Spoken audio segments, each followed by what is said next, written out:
চলো বন্ধুরা, আমি কেমন করে ডিম রান্না করি আজকে এই রেসিপিটা তোমাদের সাথে শেয়ার করব। ডিমের পাতলা ঝোল।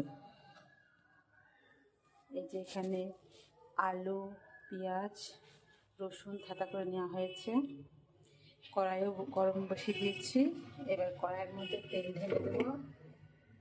এই যে কড়াইয়ের মধ্যে পরিমাণ মতো তেল দিয়ে দিলাম, সামান্য তেল। যেহেতু পাতলা ঝোল করব ওই জন্য তেলটা একটু কমিয়ে দিচ্ছি। এবার ডিমের মধ্যে সামান্য লবণ দিয়ে দেবো,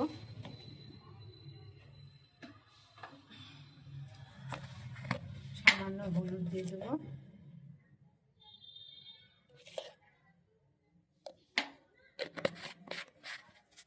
দিয়ে তেলটা দেখি কতটা গরম হলো।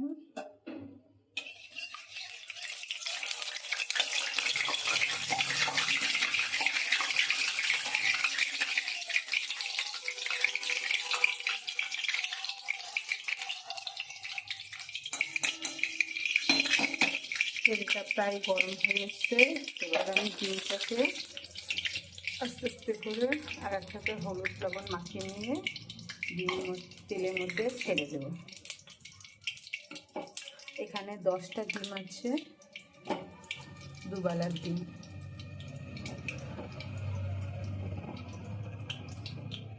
এই যে এবার তেলের মধ্যে এক এক করে ডিম ছেড়ে দিলাম।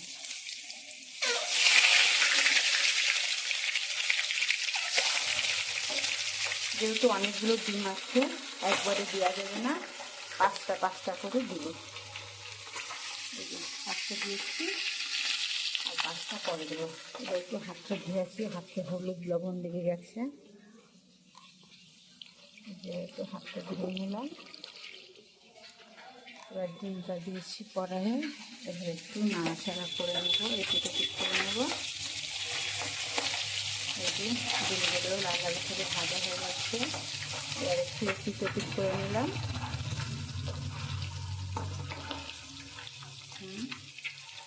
প্রায় ভাজা হয়ে গেছে। বেশি লাল করে ভাজবো না, না হলে ডিমগুলো চিমচা হয়ে যাবে। এতগুলো ভাজবো।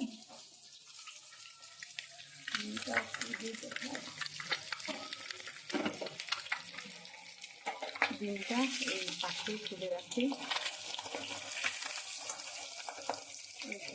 একটা করে ডিম সাইডে তুলে রাখছি।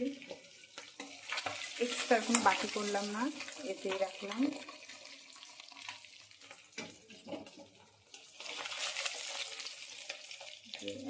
আস্তে আস্তে বেশি পড়ে না যায়।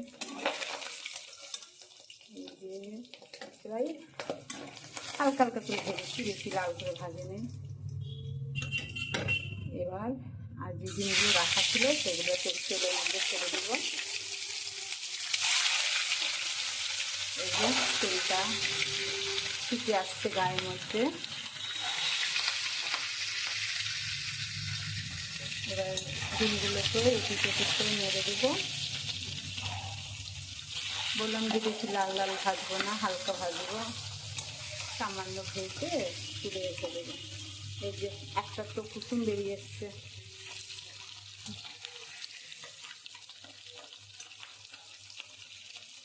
একটা ডিমে কুসুম বেরিয়ে এসছে।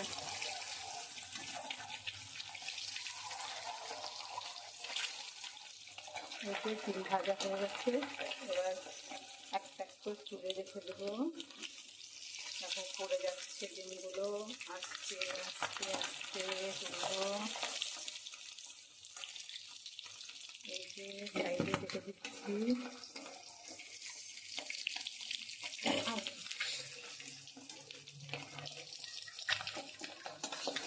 যেহেতু আগে তুলে রেখে দিই, এটা তো কুসুম বেরিয়ে গেছে, এটা ঝোলে দেওয়া যাবে না।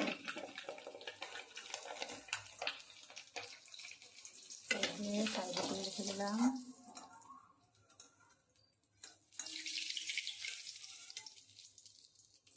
এই যে আস্তে আস্তে তুলে রেখে দিলাম।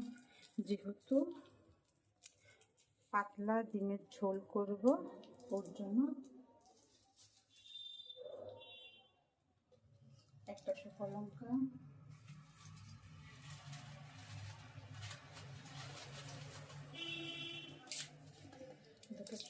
পেঁয়াজটা।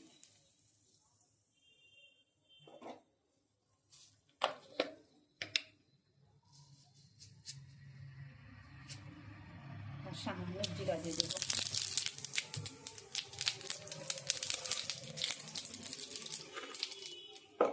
এরপরে রসুনগুলোকে ছেড়ে দেবো। রসুনগুলোকে ছেড়ে একটু লাল লাল করে ভাজা ভাজা করে নেব। তারপরে পেঁয়াজগুলো দিয়ে দেবো। এই যে পেঁয়াজগুলো দিয়ে দিচ্ছি আস্তে আস্তে করে।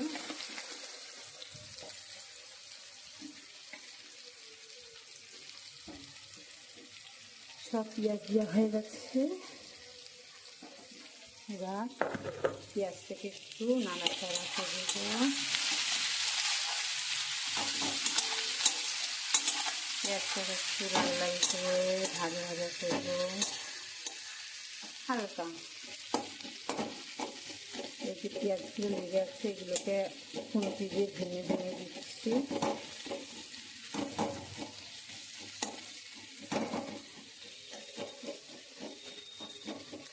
খুন্তি দিয়ে একটু ভেঙে ভেঙে দিলাম।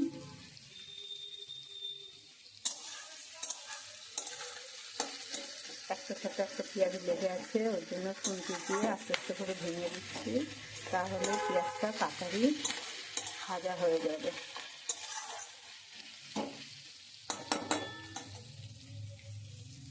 সামান্য একটু লবণ দেবো, তাহলে পেঁয়াজটা তাড়াতাড়ি গলে যাবে।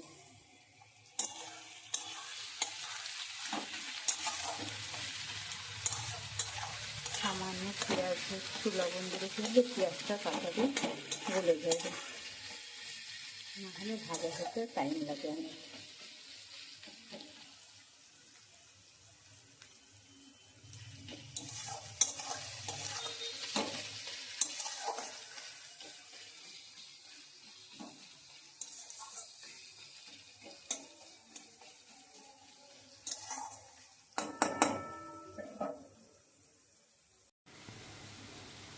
এবার পেঁয়াজটাকে একটু নাড়াচাড়া করে নেব।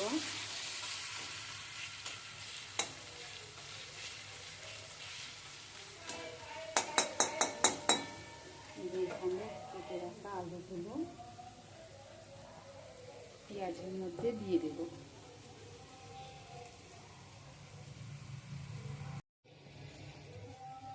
এবার পেঁয়াজের মধ্যে আলুগুলো দিয়ে দেব।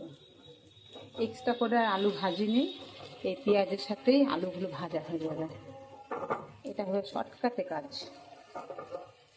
এই আলু ভেজে তুলে রেখে দিবে, ওর জন্য আমি পেঁয়াজের সাথে আলুগুলো ভেজে নেব। আর শুধু রাখার কোনো দরকার নেই, পেঁয়াজও ভাজা হবে আলুও ভাজা হবে।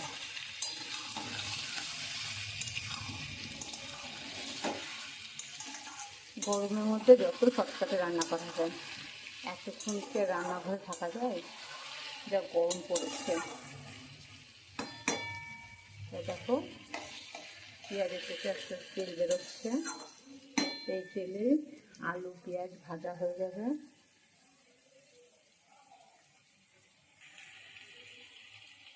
আবার আলুগুলো পেঁয়াজগুলো একটু নেড়ে দেবো। পেঁয়াজটাকে একটু নাড়তে হবে, না হলে তলে কড়াইয়ে ধরে যাবে, তখন পেঁয়াজ ছুঁড়ে নেবে, খেতে ভালো লাগবে না, পিটা পিটা লাগবে। একটু বারে বারে নাড়াচাড়া করতে হবে যেন তলে লেগে না যায়। এখানে পেঁয়াজ ভাজা হচ্ছে, সঙ্গে আলুগুলো ভাজা হচ্ছে।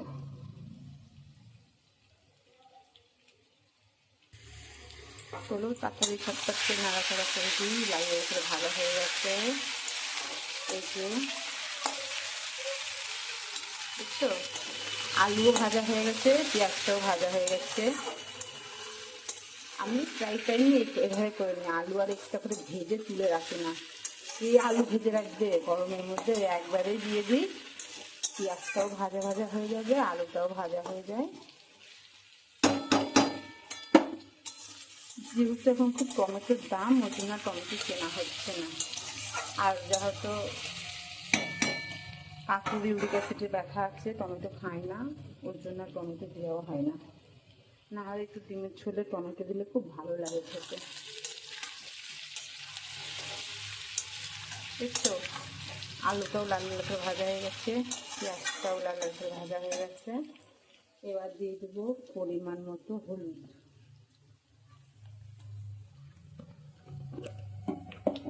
পরিমাণ মতো হলুদ দিয়ে দেবো।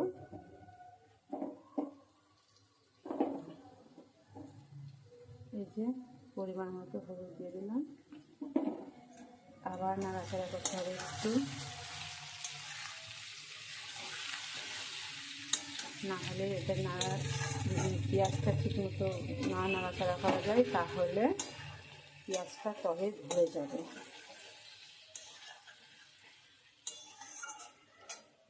হলুদ দেওয়া হয়ে গেছে।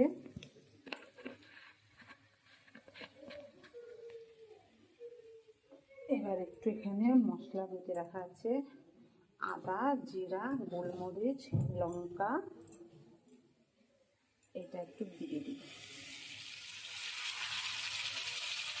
বেশি না, সামান্য, একটু পাতলা দিলে ঝোল হবে, এর জন্য মশলাটাও কম দেবো।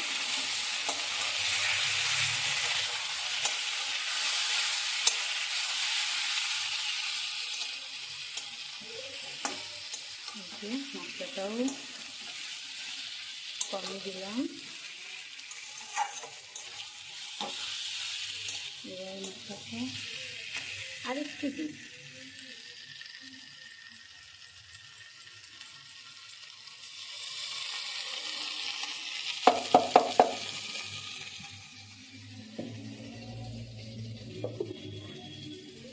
আর একটু মশলা দিয়ে নাড়াচাড়া করবো। মশলাটা একটু ভালো করে কষিয়ে নেব।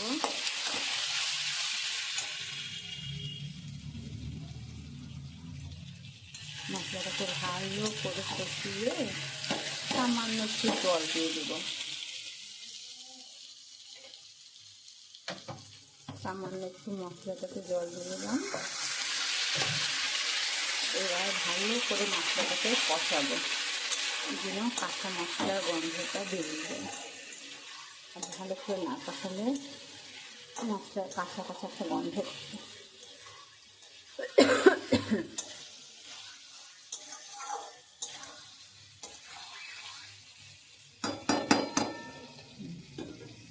আর এই যে এখানে মশলাটা আছে অনেকটাই, এটা কালকে কাজে লেগে যাবে, ফ্রিজে ঢুকিয়ে রাখি।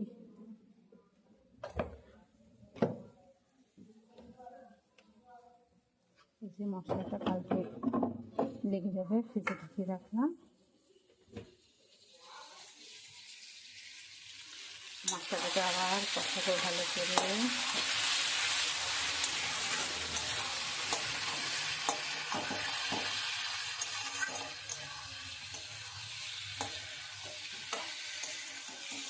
ভালো করে কষিয়ে নিচ্ছি। একটু মশলা থেকে তেলগুলো বেরিয়ে এসছে।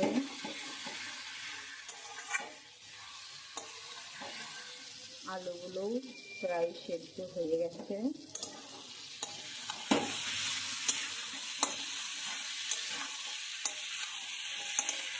কে এইভাবে ডিম রান্না করো আমাকে একটু কমেন্ট করো, বা তোমরা কেমন করে করো ডিম রান্না আমাকে একটু জানিও। আমি অনেক ধরনেরই করি, এইভাবে করি। তারপরে ডিমের কারি করতে পারি, ডিম পোস্ত, ডিম দই, ডিম সর্ষে পোস্ত, ডিমের ঝাল, সব কিছুই পারি করতে। তো এটা হলো একটা পাতলা ডিমের ঝোলের রেসিপি। যেহেতু গরম পড়েছে ওর জন্য, বাচ্চারা খাবে, ওর জন্য একদমই পাতলা ঝোল, লাইট। মশলাও দিয়ে রেখে যতটুকু মশলা দিয়েছি এতটুকু মশলা লাগবে, কেন এখানে তো 10টা ডিম আছে না, 10টা ডিমের তো একটু ঝোল করতে হবে, যেহেতু দুবেলার ডিম করছি, গরমের মধ্যে আর বিকেলে রান্না করতে ইচ্ছে করে না, সকালে আর দুপুরে রান্না করে নিই। বাড়িতেও রান্না করেছি, লাউয়ের তরকারি, ভাত, ডাল, ভেন্ডি সেদ্ধ। এই যে আমার বর মশাই সকালবেলা খেয়ে দিয়ে অফিসে বেরিয়ে যায়, ওর জন্য আমাকে বাড়িতে সকালে রান্না করতে হয়েছে। আবার কাকিমাদের বাড়িতে এসে রান্না করছি ডিম আর একটু শাকের চচ্চড়ি। মশলাটা প্রায় কষানো হয়ে যাচ্ছে।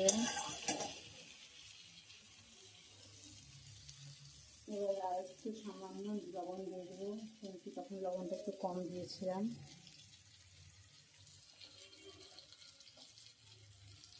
বেশি লবণ দেবো না, লবণ কম হলে খাওয়া যায় কিন্তু বেশি হলে খাওয়া যায় না। আমার কর্তা আবার লবণ হলে খেতে চায় না, তুমি লবণ ছাড়া দিয়ে দাও খেয়ে নেবে, কিন্তু লবণ হলে খাবেই না সেই জিনিস, সে যাই হোক না কেন, মাছ মাংস ডিম বলবে এত লবণ দিয়ে দিয়েছো, লবণ হলে খাওয়া যায়, লবণ না হলে খাওয়া যায় কিন্তু লবণ হলে খাওয়া যায় না। ওই জন্য লবণটা একটু বুঝে শুনে দিতে হয় আমাকে।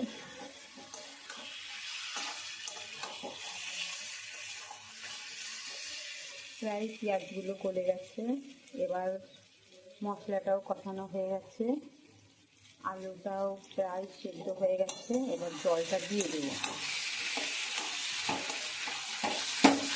এবার জলটা দিয়ে দেবো আস্তে আস্তে, পরিমাণ মতো যতটুকু ঝোল রাখবো ততটুকু জল দেবো। এবার জলটা আস্তে আস্তে দিয়ে দিলাম, যেহেতু পাতলা ঝোল করবো 10টা ডিমের, তো একটু জল তো দিতেই হবে। এই যে এক কড়াই জল দিয়ে দিলাম, যেহেতু পাতলা ডিমের ঝোল। পেঁয়াজগুলো গলে গেছে, এই যে প্রায় সব পেঁয়াজই গলে গেছে। এবার একটু ফুটুক। তো মশলা কষানো হয়ে গেছে, ডিমে তো জল দিয়ে দিয়েছি। এবার একটু ফ্যানের নিচে বসি, তারপরে ঝোলটা ফুটে গেলে ডিমগুলো দিয়ে দেব। তাহলে একটু ফ্যানে যে বসে আর এদিকে ডিমটা ফুটুক। ডিমটা এখন হয়ে গেছে, ডিমটা নামিয়ে দেব। আলু টালু সব সেদ্ধ হয়ে গেছে। এবার ডিমের ঝোলটাকে এই পাত্রে ঢেলে দেব। গ্যাসটাকে অফ করে দিই।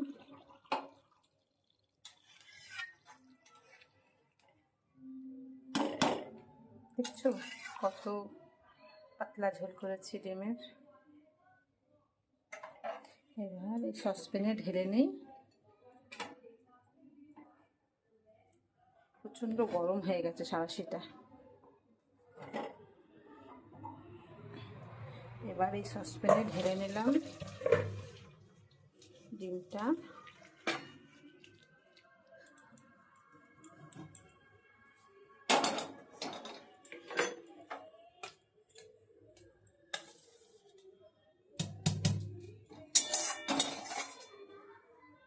ডিমের ঝোল রেডি। তো বন্ধুরা, তোমাদের কেমন লাগলো একটু কমেন্টে জানিও।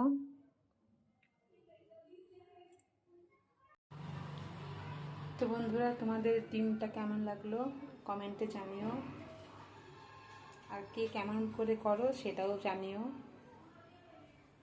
তাহলে নতুন একটা রেসিপির সাথে দেখা হবে। আজকের মতো টাটা।